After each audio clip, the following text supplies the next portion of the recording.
വെള്ളാപ്പള്ളിയെ രക്ഷിക്കാൻ മലപ്പുറം CPM-ന്റെ ജില്ലാ സെക്രട്ടറി തന്നെ നേരിട്ട് എത്തിയിരിക്കുകയാണ്. മലപ്പുറത്ത് വോട്ട് വിഹിതം കുറഞ്ഞ കാര്യമൊക്കെ നമുക്കറിയാം. ഇടതുമുന്നണിക്ക് പ്രത്യേകിച്ച് CPM-ന് ന്യൂനപക്ഷ സമുദായങ്ങളുടെ, പ്രത്യേകിച്ച് മുസ്ലിം സമുദായ അംഗങ്ങളുടെ വോട്ട് വളരെയധികം കുറഞ്ഞിട്ടുണ്ട്. അതിന് പ്രധാന കാരണം വെള്ളാപ്പള്ളിയും പിണറായിയും തമ്മിലുള്ള ചങ്ങാത്തം എന്നാണ് പൊതുവെ ഒരു വയ്പ്. വെള്ളാപ്പള്ളി പലപ്പോഴും പല കാര്യങ്ങളും ഒരു മറയുമില്ലാതെ ഇഷ്ടം പോലെ വിളിച്ചു പറയുന്ന വ്യക്തിയാണ്. ആർക്കെതിരെയും എന്തും പറയാനുള്ള ലൈസൻസ് അദ്ദേഹത്തിന്റെ നാവിന് കേരളത്തിലെ ജനങ്ങൾ കൊടുത്തിട്ടുണ്ട്. അതുകൊണ്ട് അദ്ദേഹം കൃത്യമായി പറയേണ്ട കാര്യങ്ങൾ പറയും. അങ്ങനെ പിണറായി വിജയനുമായി ചങ്ങാത്തത്തിലായ വെള്ളാപ്പള്ളി അദ്ദേഹത്തിന് UDF ഭരണകാലത്ത് നേരിടേണ്ടി വന്ന ഒരു അതീവ ഭീകരമായ ദുഃഖം ഇടയ്ക്കിടയ്ക്ക് മൈക്ക് കാണുമ്പോഴൊക്കെ വിളിച്ചു പോവാറുണ്ട്. അതിൽ പ്രധാനപ്പെട്ടതാണ് ലീഗിനെ വിമർശിക്കുന്നത്. ലീഗുകാര് UDF-ന്റെ ന്യൂനപക്ഷ സമിതിയുടെ തലപ്പത്തുണ്ടായിരുന്ന തന്നെ പുറംകാല് കൊണ്ട് ചവിട്ടിക്കളഞ്ഞു, അല്ല അധികാരമൊക്കെ കിട്ടി വന്നപ്പോൾ കറിവേപ്പിലയെ തുപ്പിക്കളയുന്നത് പോലെ തുപ്പിക്കളഞ്ഞു എന്നാണ് വെള്ളാപ്പള്ളിയുടെ ഏറ്റ പരിദേവനം, ഏറ്റ വിഷമം. ആ വിഷമത്തിന്റെ ഫലമായി മലപ്പുറം ജില്ലയിൽ 17ഓളം സ്കൂളുകളൊക്കെ അനുവദിച്ചു കൊടുത്തപ്പോൾ 17, 18, 40 അങ്ങനെയൊക്കെ കണക്കുകൾ പറയുന്നുണ്ട്. വെള്ളാപ്പള്ളിക്ക് തന്നെ അറിയാൻ കൃത്യമായ കണക്ക്.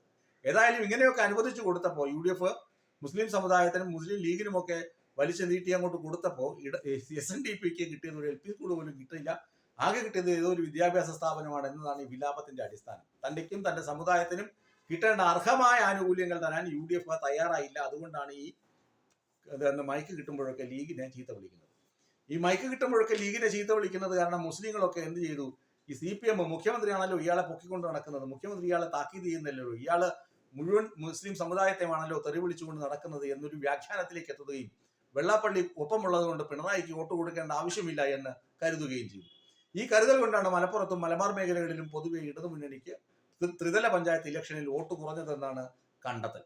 ആ കണ്ടെത്തലിനെ തുടർന്നാണ് ഇപ്പോൾ തീരുമാനമെടുത്തിരിക്കുന്നത് CPM-ന്റെ നേതാക്കൾ തന്നെ മുന്നിട്ട് വന്ന കാര്യങ്ങൾ ധരിപ്പിക്കുക. അങ്ങനെയാണ് ഇവിടെ CPM-ന്റെ ജില്ലാ സെക്രട്ടറി, മലപ്പുറം ജില്ലാ സെക്രട്ടറി തന്നെ വന്ന് പറയുന്നത് പിണറായി വിജയനൊപ്പം വെള്ളാപ്പള്ളി സഞ്ചരിച്ചതോ അത് അദ്ദേഹത്തിന് അവരുടെ സൗഹൃദമോ വ്യക്തിപരമായ കാര്യം. വെള്ളാപ്പള്ളി പറയുന്ന എല്ലാ കാര്യങ്ങൾക്കും പ്രതിരോധം സൃഷ്ടിക്കേണ്ട ബാധ്യതയൊന്നും CPM-നില്ല. CPM മലപ്പുറം വിഷയത്തിൽ ഉത്തരവാദിത്തപ്പെട്ട സമീപനം സ്വീകരിച്ചിട്ടുണ്ട്. മലപ്പുറം ജില്ലയിലെ സാധാരണക്കാരെയോ മുസ്ലിം സമുദായത്തെയോ ഒന്നടങ്കം അധിക്ഷേപിക്കുന്നതല്ല.